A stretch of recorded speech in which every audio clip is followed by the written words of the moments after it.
extremely pleased to welcome our first speaker today, DY Suharya, who is really the leader in grassroots support for dementia, both at the caregiver as well as the dementia sufferer level.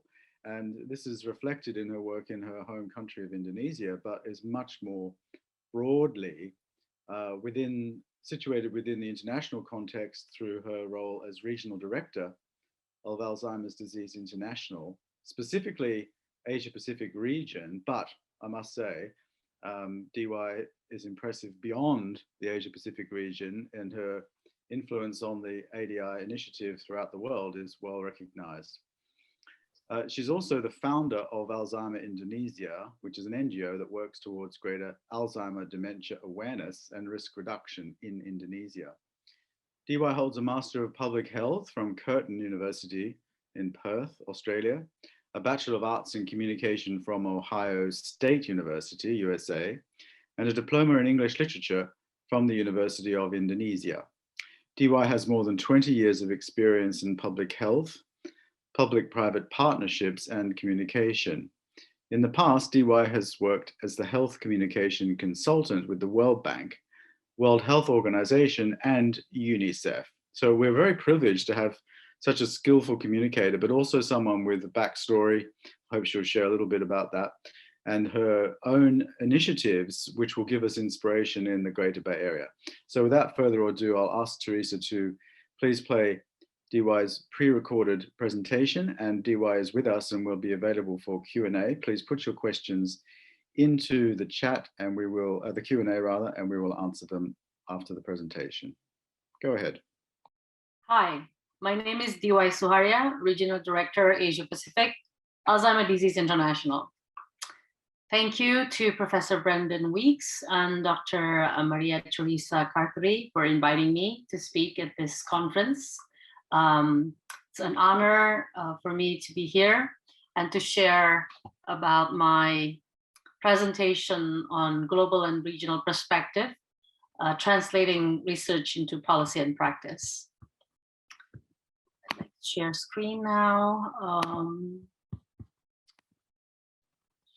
My slides.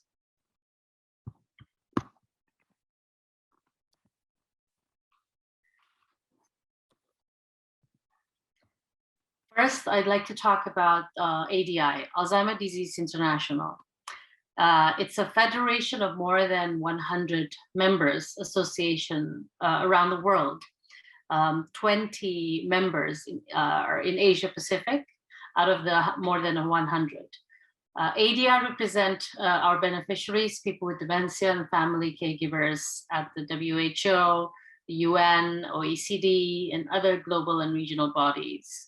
We promote World Alzheimer's Month, and we publish World Alzheimer's Report every year. For September this year, on World Alzheimer's Month, the theme is timely diagnosis. These are the posters for the World Alzheimer's Month this year, giving you heads up on the importance of timely diagnosis. We have involved several people with dementia, family caregivers, healthcare workers, and associations around the world. And it's going to be launched on the 21st September 2021, exactly on World Alzheimer's Day. Prior to this year, upcoming this year's report that will be launched in 2020, Alzheimer Disease International launched this World Alzheimer's Report, Design, Dignity, Dementia, Dementia-related Design, and the Built Environment. It's basically a global perspective of dementia-related design with 84 case studies commissioned by Professor Richard Fleming, Dr. John Seisel, and Christy Bennett. And in 2019, we launched this, we published this World Alzheimer's Report on attitudes to dementia, where we discovered that 1 in 4 people think there's nothing we can do to prevent dementia. And 2 in 3 people think that dementia is caused by normal aging. and 62% of healthcare practitioners believe that dementia is part of normal aging. In the Asia-Pacific region, there are 20 members in 4 sub-regions: in East Asia, China, Hong Kong, Macau, Japan, Chinese Taipei, Korea, Southeast Asia, Indonesia, Malaysia, and you can see in my slides all the countries representing Asia Pacific. And on the right side of the PowerPoint, these are the family, Asia Pacific regional family members. We are a family. ADI Asia Pacific is a very tight-knit group of people, and all these people always have regular meetings. And due to pandemic, this is a photo the last time we meet in KL, Malaysia, in the regional meeting in KL, Malaysia in 2019. Due to COVID-19, as we all know, we have been conducting virtual meetings. And this year in November, our member in Thailand will be hosting the meeting, and it will also be closely connected with our members, with our partners in ASEAN that has members in Thailand as well. So in terms of the facts and figures of dementia, 10 years ago, no one knew the facts and the figures of dementia, and Alzheimer Disease International changed all that. Around the world, there will be 1 new case of dementia every 3 seconds. There are approximately 50 million people with dementia around the world, and it will be 152 million by 2050. Out of 50 million, around 22.9 million are in the Asia Pacific region. And in terms of the total estimated annual worldwide costs of dementia in 2020 is over $1 trillion, and it's estimated to rise to $2 trillion by 2030. Dementia is definitely everybody's business. So in 2017, at the 70th World Health Assembly in Geneva, agenda item 15.2, nearing 200 member states have committed to endorse the Global Action Plan on Public Health Response to Dementia, 2017 to 2025.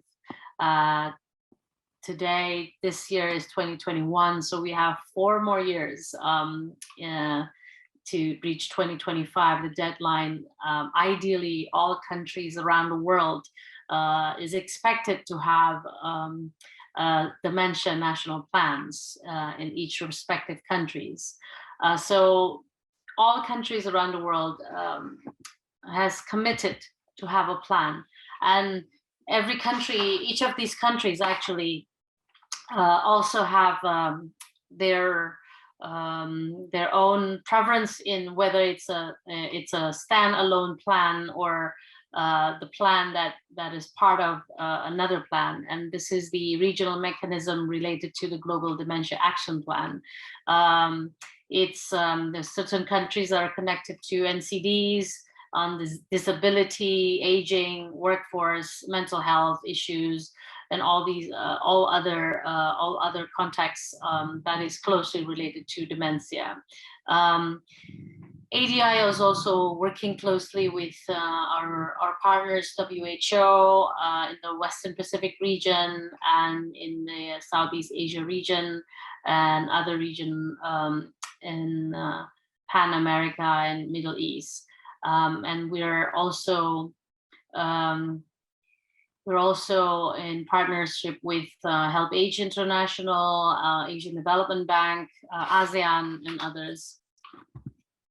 So in terms of the strategy, as a civil society, as a charity organization, in the beginning, in the 1980s, 1984, 4 countries represented in ADI, and that's US, UK, Canada, and Australia.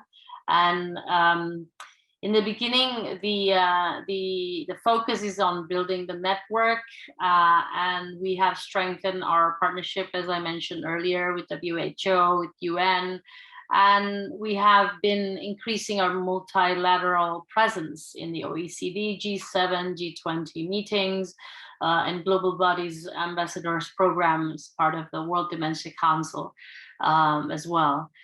And in terms of the role and why we actually believe in empowering our members, our aim is to improve quality of life of people with dementia. And how do we do that? By strengthening the regional networks at civil society and government level, and influence or encourage and advocate them to have national level action plans. And this is the document that was launched by WHO and Global Action Plan on the Public Health Response to Dementia. And ADI, we produce from plan to impact 1, 2, 3, and recently last month in May, we launched from plan to impact 4, progress towards targets of the WHO Global Action Plan on Dementia in conjunction with the World Health Assembly meeting. Please feel free to go to our website, www.alzint.org, to download these reports and updates on how the plans to impact has been progressing in several countries. In terms of Asia Pacific, there are countries that have dementia plan. These are just examples. We actually also, even during COVID-19 pandemic last year, China in September last year, 2020, launched a dementia plan. Which definitely, it's something that we all appreciate and acknowledge. And other countries in the Asia Pacific region, including Korea, Japan, China, Hong Kong, Macau, Singapore, Chinese Taipei, Indonesia, and for instance, Tonga actually launched a long-term care plan, and dementia is included in that national plan that was launched in October in 2020 as well. And other countries in development, they have framework, they have strategies, they have plans, and they continue to advocate to the governments in Australia, New Zealand, Pakistan, Vietnam, India, Brunei, and Malaysia. Again, feel free to go to our website, alzint.org, to learn more about all these plans and all of our members' activities, especially in terms of how they translate research into policy and into practice that's aligned with the theme of this talk. And this is a slide on the national progress on WHO's Global Dementia Action Plan. There are only approximately around 30 plans around the world on National Dementia Plan. As you know, I think it's nearing 200 member states that are expected to have plans. These are the numbers in terms of the implementation of the national plans. As you can see, 141 with no plans, and 30 adopted, strategy integrated in other areas, and it's still in development. You can see the numbers there as well. So why do a country have to have a national dementia plans? It's considered the best strategic planning tool.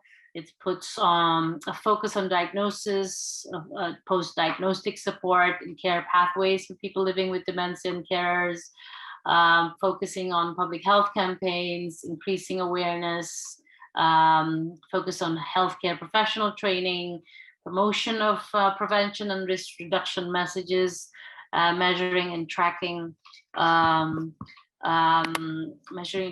prevalence and incidence, and preparedness for drug breakthrough or disease modifying drugs. And we know that WHO also published the WHO guide towards a dementia plan. Because through this guide, countries can actually use it as a reference on drafting and developing their plans, basically on the context on awareness and education, risk reduction, timely diagnosis, access to treatment, support at home, and all these other things that are stated in this presentation. So this national plans have 7 global dementia action areas. And these are the 7 action areas. Action area 1, dementia as a public health priority. Action area 2, dementia awareness and friendliness. 3, risk reduction, or usually people call prevention. 4, dementia diagnosis, treatment, care, and support. 5, support for dementia carers. 6, information system for dementia. And 7, dementia research and innovation. So these are the global targets of the 7 action areas of the Global Dementia Action Plan. It's expected by 2025, 75% of countries will have developed or updated national policies. The importance of policies, strategies, plans, or frameworks for dementia either stand alone, as I mentioned earlier, or integrated into other policies. For instance, we know that in Vietnam, for instance, they're working on the non-communicable disease plan, and dementia is included there. There are other countries that are actually, as I mentioned earlier, Tonga, developed and launched their long-term care national plan, and also dementia is included and integrated into the bigger plan, a national plan. And on awareness, 100% of countries will have, is expected to have at least one functioning public awareness campaign on dementia to foster dementia inclusive society by 2025. And at least 50% of countries will have at least one dementia-friendly initiative to foster dementia-inclusive society by 2025. I'm also aware and acknowledge the work in Hong Kong, a collaboration between Hong Kong and China, I believe last year on World Alzheimer's Month, in building a, making Hong Kong dementia-friendly community in 10 years. And this is closely related to awareness and dementia-friendly or dementia-inclusive society.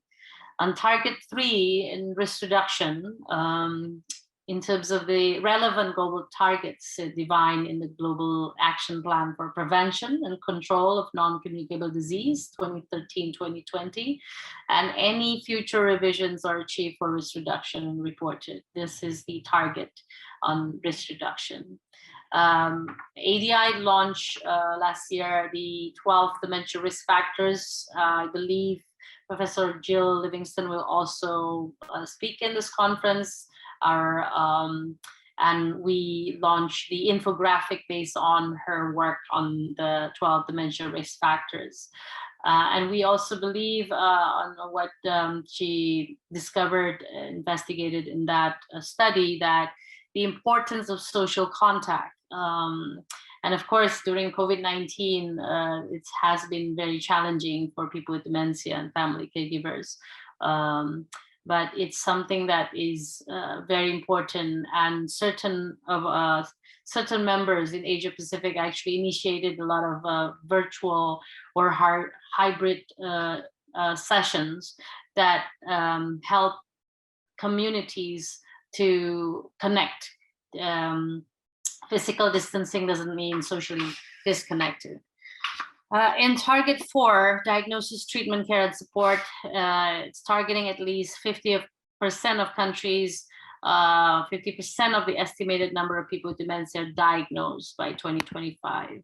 And 5, support for dementia carers. The target is 75% of countries provide support and training programs for carers and families of people with dementia by 2025, 4 more years. And 6, dementia research and innovation. when the output of global research on dementia doubles between 2017 and 2025, and 7 information system for dementia. 50% of countries are expected routinely collect a core set of dementia indicators through the National Health and Social Information System every 2 years by 2025. So this is the global dementia action plan, 7 action areas target. Dementia and diagnosis. This is the theme of our World Alzheimer's Report this year in September 2021. As I mentioned also earlier, that 62% of healthcare practitioners believe that dementia is part of normal aging. That's in 2019 report survey involving 70,000 participants. So in lower and middle income countries, 1 in 10 receive a diagnosis. This presentation is also focusing on how these global and regional priorities, how important policy is, how important for us to translate research evidence-based to policy and into practice. This is a slide of the work of STRIDE since 2018 in Asia Pacific. Our member associations in India and Indonesia, and actually Hong Kong also has been working on STRIDE with the tip card initiative.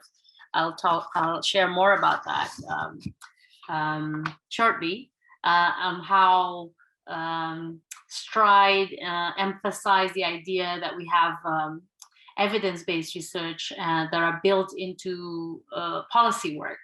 And these two are working together, and how symbiotic the relationship can be. So these are all the elements in the work between of STRIDE, strengthening responses of dementia in developing countries. And there are 7 countries so far: Indonesia, India, Kenya, Mexico, South Africa, and Jamaica.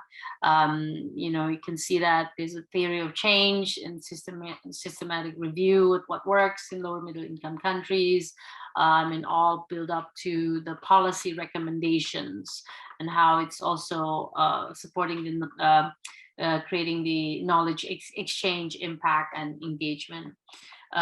So this project, STRIDE, is a 4-year-long project led by the London School of Economics and Political Science in partnership with ADI, Dementia Alliance International, and other key universities in 7 different countries. And in Hong Kong, we are working closely with our member, the Hong Kong Alzheimer's Disease Association, and with the University of Hong Kong, with Dr. Gloria Wong, assistant professor in the Department of Social Work and Social Administration. So, as I mentioned, it's a 4-year research capacity building program funded by the UK Global Challenges Research Fund, working closely with London School of Economics, and generating policy in context relevant evidence in supporting the development of policies and responding to dementia. It's basically formative research in informing dementia policies. I would like to share two examples here, one from Indonesia, where I come from, and one from Hong Kong.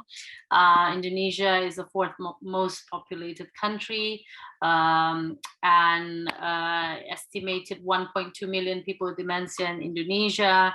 It projected to increase to 4 million by 2050. And Indonesia is a country that launched their plan back in March 2016. And there is a decree, the Ministry of Health Regulation number 4, 2019, that stated that all persons aged 60 above are entitled to annual cognitive screening at primary healthcare centers. And ADB, Asian Development Bank, is also running a project on the community-based long-term care system and services. So this is an example of how the translation of research to policy to practice occurred in Indonesia. The 7 action areas from the Global Dementia Action Plan was translated to these 7 action areas in Indonesia. The campaign on public awareness, there has been an increase in involvement of other sectors. There's buy-ins and political will happening in Indonesia. For the past, it was launched in 2016, so it's been approximately 5 years. So all these components, advocacy of human rights for people with dementia, it triggered to the reactivation, the existence of the National Commission for Older People, and it actually also strengthen the partnership between all these civil society organizations. I remember Alzheimer Indonesia and Indonesia working closely with Indonesia Help Age, a part of the Help Age International collaboration. And so on the third, these are 7 action areas of the dementia plans in Indonesia. There has been an implementation of the regulation of the action plan, and there's also IT support, elderly services that has been developed. So for the early detection diagnosis, the establishment of system of reinforced professional and sustainable human resource, and the establishment of system to reinforce cognitive health program, and the application of research. It's all linked up to it influenced the launch of the decree, the policy in 2019. So, but when 2016, the civil society is advocating to the government. The STRIDE project brings robust data on issues related to care, related to care, and the need of training for healthcare workers. That leads us meaning civil society and institution, working together and influencing the government, and the Indonesian government step up and translate these data and the voice of caregivers, voice of people with dementia, to policy, to a decree. And in terms of the practice, it has now been developed to a pilot project in 3 provinces in Java, Central Java, East Java, and Jakarta. And the practice, translating research into policy and practice, is involving all the dementia care pathway guidelines, all the 7 action areas that is outlined and aligned with the Global Dementia Action Plan. This is the tools to inform policy tip card, Chinese communities action in response to dementia, the STRIDE project in Hong Kong version led by Gloria Wong, who also has written an article with Professor Martin Knapp from London School of Economics on should we move dementia research funding from a cure to its care. Very interesting article. Expert review of neurotherapeutics. So there is the need for dementia policy and plan. We all know that population aging has increased and there's no cure. So there's a great escalating demand of having a policy and plan. So there's a huge need of a societal response on this, and financial sustainability tops the list of long-term care policy agenda in OECD. So it's really important for a country to have a policy and plan, and as I mentioned earlier about from plan to impact. How from plan it can really create impact for people with dementia, and how dementia care and prevention involve an impact on multiple sectors. It's very important to listen to really work together and to basically collaborate with a multidisciplinary team. And in Hong Kong, with so much inputs, there's a question of whether, have we made a difference to people's life? And it's also stated in WHO 2007 document that policy without strategic plan remains a dream, and a plan without policy is an aimless and disorganized list of activities. So there is a need for co-design evidence and informed plan. This is the Elderly Service Program Plan in Hong Kong. Services for elderly person with dementia should be strengthened, and the issue of dementia should be considered as an integral part in the whole spectrum of elderly service. And a multidisciplinary approach should be adopted. So all these points of public education and awareness, as stated, as you can see in the slide, there's a visions of Elderly Commission and Food and Health Bureau for Dementia in 2017. We're also appreciative to the government of China that launched the dementia plan in 2020. So this is the all the key points from the theory of change, from the implementation of tools to inform policy, tip card in Hong Kong, the adaptation of STRIDE project in Hong Kong, building a dementia-friendly community, early diagnosis and healthcare support, strengthening home-based care, strengthening community care and long-term care, family care support, and developing dementia policy and long-term care plan. And it's the challenges has always been related to in terms of the development of a dementia policy and long-term care plan. It's a long process.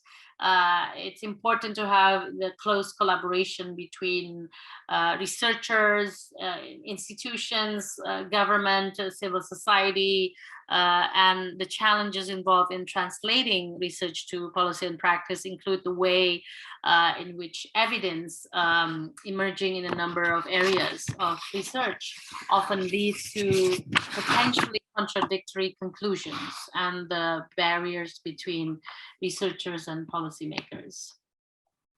So in conclusion, in related to this presentation, from the lesson with STRIDE, STRIDE project, ADI project with London School of Economics. In the beginning, the researchers team are working in this other side, and the civil society are working on the other side. But through the past few years,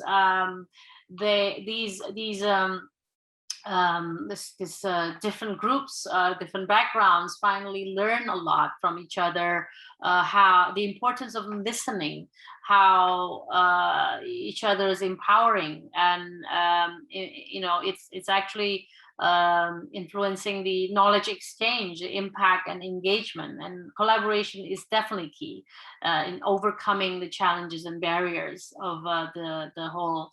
So it's not going to be lost in translation. So the translation to policy and practice, of course, we have all these barriers on stigma and awareness.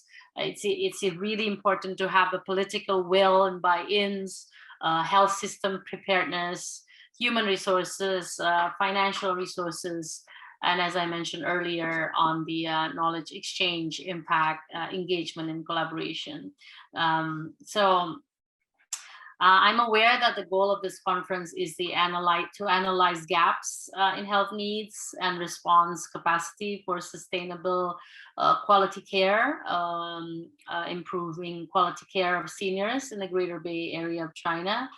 So that's eventually will have an impact on action plans in promoting healthy aging from all aspects, public health perspective. And clearly, dementia is everybody's business, and And it's really important to connect the dots. The lessons in Indonesia, for instance, the initial contact with the government came from the civil society, and civil society working closely with researchers produce the data and present it to the Minister of Health, for instance. And now the Minister of Health actually endorse the findings, and actually that led to the pilot project in dementia care pathway, and specifically focusing out of the 7 action areas on support for caregivers and diagnosis, treatment, and care, and awareness raising. So in conclusion, these are all the key points on the importance to connect the dots and how we prioritize. We have from the global and regional priorities that there is this lessons learned, for instance, from Indonesia and Hong Kong that I mentioned earlier, that there's hope in the translation from research to policy to practice. Thank you for the time, and please follow us on social media at ALSDIS International, Alzheimer Disease International, and thank you and stay safe. Thank you so much, DY. Fantastic presentation, extremely comprehensive, and also indicative of the work that you've done personally and for ADI in the region. Excuse me. So we'll open the floor to questions, and I will ask Teresa to come back on and relay any questions that may have come up in the chat. Actually, Professor Weeks, would you mind if I handled that? I've been handling the questions for this session. Yes, please, Adam. Perfect. Thank you, DY, for a very interesting presentation. I know very little about the NGO role in the promotion of understanding about dementia care. So as an outsider, it was very interesting to see how comprehensive it truly is. And the range of questions we have kind of cover a wide range of that area. So I apologize if I say something that gives you the indication that I'm not very familiar with that area. It's my ignorance, not the question that was written. So this morning, and I don't think you were present, but we had a researcher from the University of Hong Kong, Dr. Luo, who mentioned that there is a change in the stigma towards aging, not positive versus negative, but to compassionate stigma, which is not great for healthy aging. What is the stigma ADI is fighting against regarding dementia, and the goals of your campaign in the fight against stigma? Thank you, Adam, for the question. Can you hear me? Yeah, thanks for the question. Yes, the issue on stigma is a classic problem. Alzheimer Disease International, ADI, we are a federation of more than 100 associations around the world. And out of more than 100, I'm overseeing around 20 members in Asia Pacific. And the issue of stigma is something that always pop up. It's always something that is a classic issue. And what we actually convey is basically, as a civil society, we are working on advocacy from the Latin word of advocare,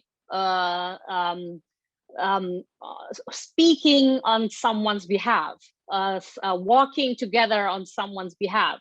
And the stigma, based on the World's Alzheimer's Report 2019, for instance, basically people with dementia felt they're invisible. People talked about them as if they're not there, and that's why a person with dementia is somebody that needs to always be involved in all the things related to decision making or policy and all that. So what we're really our key message is actually include people with dementia in all your policies, all your action plans, and everything related to the system, because there's this term from our partner Dementia Alliance International, nothing about us without us. So the key is always include the person with dementia in all of your system and policies and messaging and all that, because most of the time they often are not included. I hope that answers your question, Adam. Oh, yes, thank you. We have another question from the audience. When we consider the worldwide impact of dementia, it's surprising that action plans are not a top priority for every country on the planet. What are the biggest hurdles that countries face prior to prioritizing dementia intervention and prevention? A very good question. So, as I mentioned earlier, actually national dementia action plans, there are standalone plans, and there are plans that are piggybacking with non-communicable disease, mental health, aging. Every country has their own priorities. In 2017, all countries around the World Health Assembly actually committed that dementia is a priority. But the truth is, I think there's only around 32 plans around the world, while there are approximately 100, nearing 200 member states. So that's why I mentioned earlier that we have 4 more years to work on this, to get more countries to have plans. And why it's not a top priority, it's all related to budgeting, especially now in the pandemic COVID-19 era. There's up to 66% data on death on COVID-19 or people with dementia in UK, in Italy, and other countries, Australia as well. So if a country is committed to have a national plan, an action plan, they also have to commit their budget, their funding. And this is something that's the tricky part. So that's the biggest hurdle. Thank you. We have one final question from the audience, and then I believe Professor Weeks is going to step in. In this conference, prevention through dealing with modifiable factors over the lifespan has been highlighted by a number of speakers. With ADI, are their actions also addressing risk factors in early life? Or I guess to extend that, are they addressing risk factors at any point during life? Yes, actually, we have worked closely with Professor Jill Livingston as well on the 12 dementia risk factors. Prevention is actually one of the key in our advocacy work as well, because majority countries are actually more comfortable to talk about prevention, and we usually call it risk reduction on this. So there are 12 risk factors, and loneliness, inactivity, lack of physical activity, for instance, it's all in this context of how important it is on the non-modifiable and modifiable factors on dementia. So it's an important element, and it's something that is actually an entry point, and it works very well in certain countries. Certain countries in Asia Pacific that actually, Vietnam, for instance, they are really working on non-communicable disease national plan, and dementia is included because it's also part of the NCD's risk factors. DY, it has been absolutely delightful to share some audience questions with you. I'm now going to pass the mic to Professor Weeks with, I believe, additional questions. Thank you very much. Pleasure's all mine, Adam. Thank you so much. Thanks again, DY. Just picking up on your remarks about Jill, she presented yesterday and she did mention to us her awareness of the national plan in South Korea. Now, I don't want to put you on the spot, but she did single out South Korea, and I must say I was unaware of that. So could you give us a little bit of information about the South Korean approach? Because Jill really thought it was remarkable. Yes, that's very interesting question. Thank you so much. So South Korea, they actually have their National Dementia Plan 4.0 now. I mean, some countries don't even have 1.0, don't even have a national plan. And the National Dementia Plan South Korea actually realized that in the beginning, they have developed their plans from a provider-based plan. And now they're actually moving towards person-centered care base. So this is why very interesting from South Korea is they actually, because their president, their leader Moon Jae-in's mother-in-law has dementia, he actually committed more than $100 million of budget of funding for dementia, and resulting to approximately 256 dementia care centers in South Korea. So everybody actually is all paid by the government to get early detection, screening, and there's post-diagnostic support, there's respite care support. So that's one of the things about South Korea. And I actually visited one out of the 256 dementia care centers. Their hotlines are very busy, and most Koreans who don't live in Korea actually use that hotline because, you know, in early diagnosis, you know, it actually needs local context in the whole process on the early detection. So to make this story short, actually, South Korea has a very comprehensive plan. They have the 4th version of the plan, and I'm happy to share their plans to you, so you can share it to your network as well, Brendan.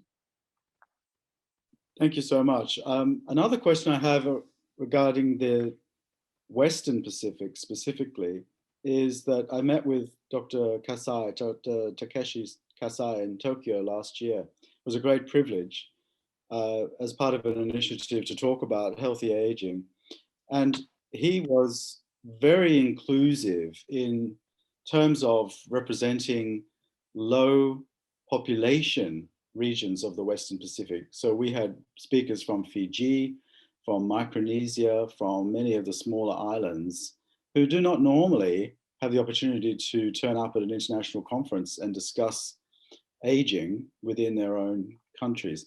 I must say, actually, this was 2019, so it was before COVID. And I guess my second question to you is, you know, considering those high-risk countries that are very small in population and not represented fully on the international stage, what work is ADI doing to draw out some of the issues in those small population countries of the Western Pacific? Thank you, Brendan. So ADI has 20 members in Asia Pacific, and we're lucky. So it's under 4 sub-region. Sub-region is Asia, Southeast Asia, South Asia, and Oceania, or the Pacific. And we have Australia, New Zealand, and Tonga. We have Tonga join us in 2019 as a full member. So our work in Tonga actually is through partnership with Asian Development Bank, ADB, who has a long-term care diagnostics plan. So the government of Tonga actually step up and basically say dementia is a priority, because they actually ask their people on what's important on aging, and dementia came in the picture. So what we did was we actually organized a workshop, and we invited the experts from Australia and New Zealand, because they are the neighbor of Tonga. And this is one of our principles of strengthening our members. And we actually, after that dementia-friendly Tonga workshop back in May, a couple of years ago, the government of Tonga, the same year as China, actually launched their long-term care national plan with a budget, and dementia is included.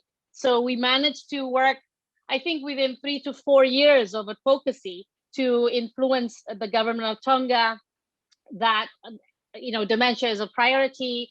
As a federation of more than 100 organizations, we're supported by countries like Australia and New Zealand that's already advanced. And the Tongan team on National Long-Term Care team visited Australia before COVID, of course, and learned everything about the assisted technology, care training system and all that. So I think ADI is really, really stepping up in empowering our member to help other members and closely supporting them on the advocacy work.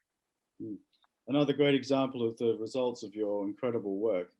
I'd like to give you the opportunity before we close and move on to Professor Wang in Beijing to tell us a little bit about forthcoming events. I know there's a couple of key events that ADI is initiated and will be heavily involved in. We have members in the room from every corner of the world, including Iran and Russia and Brazil.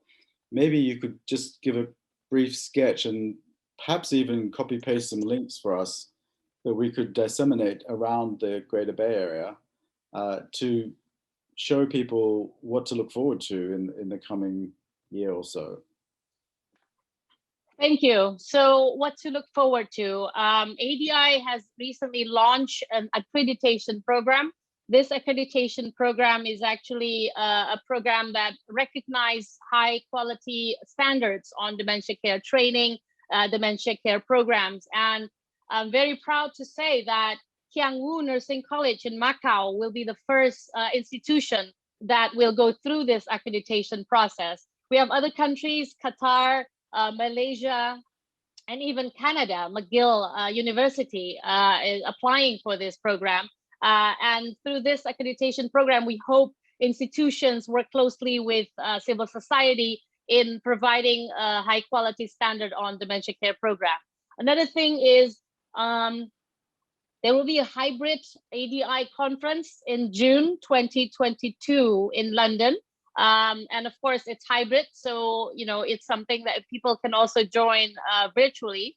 And this is an international event, actually. In November, our member Thailand will host the Asia Pacific Regional Meeting. And that meeting is basically discussing on how things are progressing in Thailand and how we actually also work together with ASEAN, the Association of Southeast Asian Nations.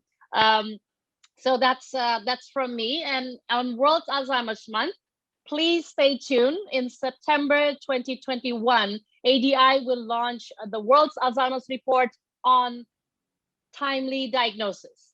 So we have already spread a survey to more than 100 countries. We look forward to that report to be launched in September 2021. And we look forward to have you all share your thoughts and ideas on that. But please follow us in our Instagram, social media, website, www.alzint.org. Thank you for the opportunity, and stay safe, everyone. So just before you go, DY, could I just mention, I know you're busy, but we have had some really outstanding presentations. This is an opportunity for me to share this with the entire group. The links for all the video presentations will be available for future viewing for as long as possible after the conference is finished, and we'll have those links available at the end of today. But I did want to just make a shout out, because you mentioned McGill. One of the standout speakers, Professor Denise Klein, told us some work on her use of machine learning to detect dementia in patients using speech samples. And I found this absolutely fascinating. She's certainly somebody to reach out to at McGill, as she's originally from South Africa, in fact. She's doing a lot of work in Inuit communities in the north of Canada. So I know you have many things on your plate, but if you get the chance to watch the video from Professor Klein, I think you'd find it a good reason to reach out to her in your work in the future. Will do. Thank you, Brendan. And I see my dear friend, Professor Huali Wang, already joining. It's so nice to see you again, and thank you so much. And I take note on that, and we'll work on our strengthening our partnership, all for the improvement of quality life with dementia and family caregivers. Brendan, thank you so much. Thanks for your time. Bye. Thank you. Bye-bye. Thank you. Bye-bye. Bye-bye. Bye, Huali.